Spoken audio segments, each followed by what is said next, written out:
याद नहीं, पर जब व्यक्ति राधा बोलता है ना, तो रा उच्चारण जैसे ही वो करता है, ठाकुर जी कितने भी व्यस्त हों, कहीं भी हों, तुरंत अपने स्थान को छोड़ करके उसके सामने ऐसे आके बैठ जाते हैं और पूरे शब्द को सुनने तक रुकते हैं।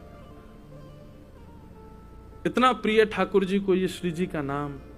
रोहिणी जी बोली, यदि श्री जी का चरित्र सुनाए प्रारंभ किया तो कहीं द्वारिकाधीश जी को आभास ना हो जाए, और कहीं उनको आभास हो गया तो कहीं वो यहां ना आ जाए, और यहां अगर आ गए तो द्वारिका के विषय में सुनते हैं कि कभी समुद्र में डूबेगी, लेकिन अगर श्री जी का चरित्र यहां प्रारंभ कर दिया और द्वारिकाधीश ने सुन लिया तो पूरी द्वारिका नगरी कृष्ण के प्रेमाश्रु में डूब जाएगी।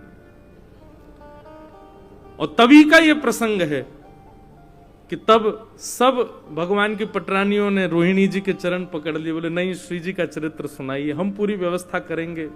पहरेदारों को खड़ा कर दिया, तो बोले पहरेदार रोक पाएंगे क्या द्वारिकाधीश को? तब सुभद्रा जी को विराजमान किया, बोले आप ताके रहना, ठाकुर जी नहीं आवे। लेकिन जैसे ही श्री जी का मधुर भाव सुनाना प्रारंभ किया, श्री राधे वृषभानुभूप तनय,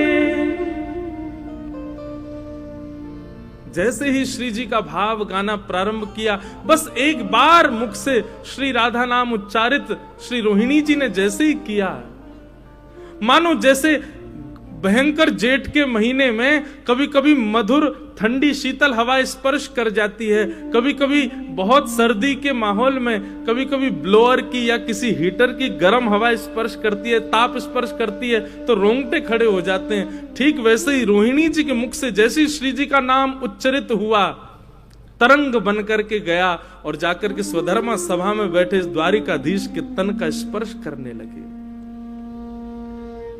और जैसे ही अंग का स्पर्श हुआ, बेसुध हो गए द्वारिकाधीश।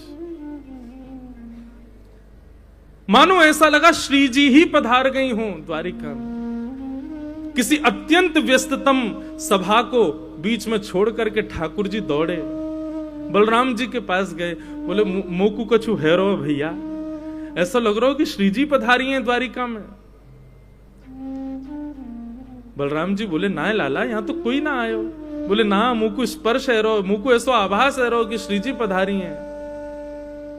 और बस उन्हीं तरंगों का स्पर्श करते करते करते करते ठाकुर जी उस अंतःपुर में पहुंच गए जहां समस्त कृष्ण पटरानियां बैठ करके, रोहिणी मैया बीच में कीर्तन भक्ति की आचार्या हाथ में करताल लेकर के श्री जी के मधुर कथा को श्रवण करा रही हैं। द्वार पर रक्षार्थ बैठी सुभद्रा नेत्र बंद करके श्रवण कर रही हैं। जैसे ही कृष्ण पधारे, उनकी मधुर सुगंधी लेकर के सुभद्रा जी के नेत्र खुल गए। रोका, बोले भैया आप भीतर नहीं जाओ। बोले श्री जी आई हैं। बोले श्री जी नहीं, श्री जी की कथा हो रही है, सब कृष्ण पटरानियां श्रवण कर रही हैं। ठाकुर जी की स्थिति ऐसी हो गई, सुभद्रा जी ने सौगंध दी, नहीं भैया भीतर मत जाओ, यहीं विराज जाओ। और उसी समय सुभद्रा जी के दोनों तरफ कृष्ण बलराम विराज गए और मधुर श्री जी के उस भाव को श्रवण करते करते करते करते प्रेम विगलित श्री जगन्नाथ महाप्रभु के रूप में प्रकट हो गए। प्रेम की 10वीं अवस्था पार कर गए द्वारिकाधीश। एक मोमबत्ती की तरह जैसे मोम पिघल जाती है, ठीक वैसे ही ठाकुर जी का सर्वांगीण अंग प्रेम विगलित हो गया। उसी समय श्री नारद जी महाराज प्रकट हो गए, चरणों में वंदन किया, जय हो जय हो जय हो भगवान, यह अत्याद्भुत आपका प्रेम विगलित स्वरूप है, कृपा करके पूरे विश्व को इसका दर्शन कराओ। तब बलभद्र जी ने आज्ञा की।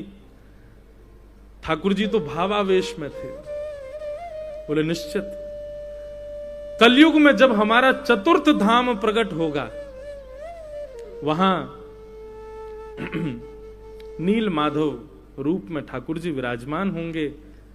उसी समय इंद्रद्युम्न राजा के संकल्प को पूर्ण करने के लिए श्री द्वारिकाधीश का यही प्रेम विगलित स्वरूप जगन्नाथ जी के रूप में विराजमान होगा। तो जगन्नाथ जी को बंधुओं कभी भी देखो ना तो मन में यही भाव रखना कि ये श्री जी के प्रेम का प्रमाण है श्री जगन्नाथ जी।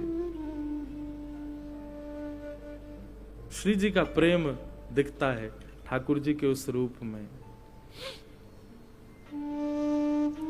कीर्तन भक्ति की आचार्या है श्री रोहिणी मैया।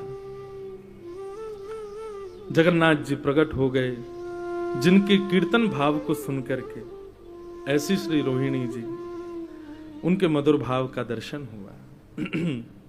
तो ये है कीर्तन भक्ति।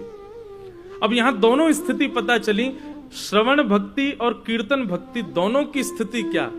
रोहिणी जी कीर्तन भक्ति के आचार्य ऐसा श्रवण करा रही हैं कि ठाकुर जी दूर स्वधर्मा सभा में बैठे हुए खिंचे चले आए, और यह अनुभूति नहीं हुई कि कथा चल रही है, अनुभूति भी ऐसी होने लगी स्वयं श्री जी पधारी हैं। यह कथा की प्रमाणता है, यह कथा की प्रधानता है। और द्वारिकाधीश का जगन्नाथ रूप वहीं प्रकट हो गया। यह है कीर्तन भक्ति की आचार्य हमारी श्री रोहिणी जी। तो द्वारिका में रोहिणी जी हैं।